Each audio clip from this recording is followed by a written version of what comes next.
ازيكم يا حلوين؟ عاملين ايه اخباركم؟ يا رب تكونوا بخير. النهارده جايه اقول لكم بقى خلاصه علب التوابل او علب البقوليات دي اكتر حاجه عجبتني. انا جبت حاجات كتير، اللي اتكسر واللي اتكعم واللي دخل الغساله وباظ، فدي اكتر حاجه انا عجبوني فجبتها لكم. بصوا بقى، دي علب البقوليات.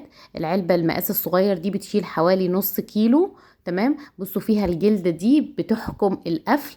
جميلة جدا. انا شفت منها حاجات كتير باسعار غالية جدا. يعني العلبة دي مثلا بتوصل ل90 و110 و120 وكده. فطبعا لما بتكوني جايبة كمية هتلاقي ان الرقم بقى كتير، ممكن تلاقي نفسك دخلتي في ال600 700 جنيه على شوية علب بقوليات في الاخر. تمام، بس العلب دي لا، انا شايفة ان سعرها حلو جدا. المقاس الصغير دي كانت ب35. المقاس الوسط ده بقى بيشيل حوالي كيلو. تمام، مش حوالي، هو بيشيل كيلو. يعني انا فضيت فيه كيسين لسان عصفور، شالهم تمام مظبوط. كبيت فيه ب40 جنيه. المقاس الوسط ده اللي هو بيشيل كيلو، حطيت فيه كيلو سكر. تمام، شاله وهو مرتاح. وده ب35 المقاس الصغير بوريه لكم.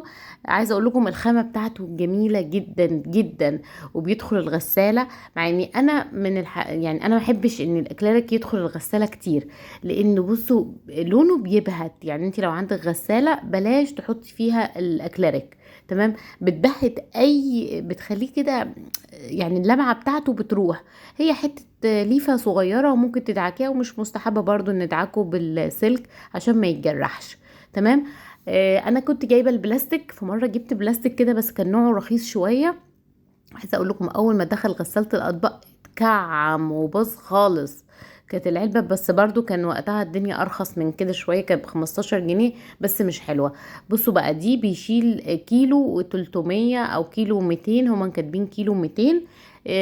طبعا دي حجمها كويس قوي، تنفع معاكي بقى لو عايزة تفضي دقيق، لو عايزة تفضي. انا بحط فيها برضو السكر، مكرونة باقية. دي ب45 جنيه، يعني احنا عندنا 35 و40 و45. دي المقاسات بتاعتهم واسعارهم. بصراحة حلوين بجد، وخامتهم حلوة جدا. طبعا انت لو من اسوان، انا اشتريتهم من سفرة. سفرة ده في العقاد. في التأمين في العقاد، حاجته جميلة والكواليتي بتاعها حلو. انا تعبت شوية في التنقية عشان كنت عايزة بجد كله لون واحد. فدوري كده شوية وهتلاقيهم حلوين وعمليين وحلو يعني بجد، وخامتهم حلوة جدا جدا. ده كده شكلهم. انا حطيت فيهم بقى، مليتهم كلهم بالبقوليات وعجبوني بجد، وتجيبيها هتعجبك. دي بقى حاجة تانية، انا جبتهم للحاجات الاكبر لان دول مقاسهم بقى اكبر شوية. دي بصي هتلاقيها بتشيل 2 كيلو ونص. تمام، للحاجات الاكبر يعني اكتر شوية. ممكن كياس المكرونة تفضيها كلها فيها.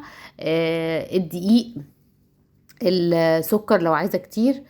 مش هقولك الرز، لان الرز يعني احنا لو انتي بيت كبير يعني، او ما شاء الله في اكتر من 4 افراد، يعني انا عندي 6 مثلا، لا بجيب اللي هو البوكس الكبير شوية اللي بيشيل حوالي اكتر من 5 كيلو او 5 كيلو رز. لو انتي لسه عروسة وصغيرة ممكن تجيبيها، يبقى حلو 2 كيلو ونص ليكي جميل. ده بيشيل كيلو ونص. بصوا الكواليتي بتاع البلاستيك جميلة جميلة. وفكرة الحتة اللي بتتفتح من فوق دي حلوة وعملية جدا، فيها تك تك تك كده، بس طبعا الصوت مش واضح. مش بتتفتح كلها يعني سهلة الفتح، لا، بتتفتح ببطء شوية. حلو وعملي جدا، والبلاستيك بتاعه مكتوب من تحت عليه الBB، معنى كده ان هو صحي. وبرده بيدخل غسالة الاطباق، ودي اهم حاجة. ان هو يعني مش اهم حاجة، اهم حاجة مش كلنا عندنا، بس ايه، معنى ان هو بيدخل غسالة الاطباق معنى ان هو البلاستيك بتاعه بيستحمل. معناها كده يعني، مش معناها ان لازم تدخل غسالة الاطباق او كده، لاني انا اصلا ما بحبش ادخل الحاجات دي غسالة الاطباق. بس غسالة الاطباق معنى كده ان البلاستيك بيستحمل. اللي قلت لكم اني لو البلاستيك رديء، لو دخل اي حاجة غسالة اطباق او كده بيبوظ منك على طول. ده كان ريفيو سريع كده عن الحاجات دي، ويا رب يكون عجبكم. اشوفكم في فيديو جديد، ما تنسوش اللايك والاشتراك.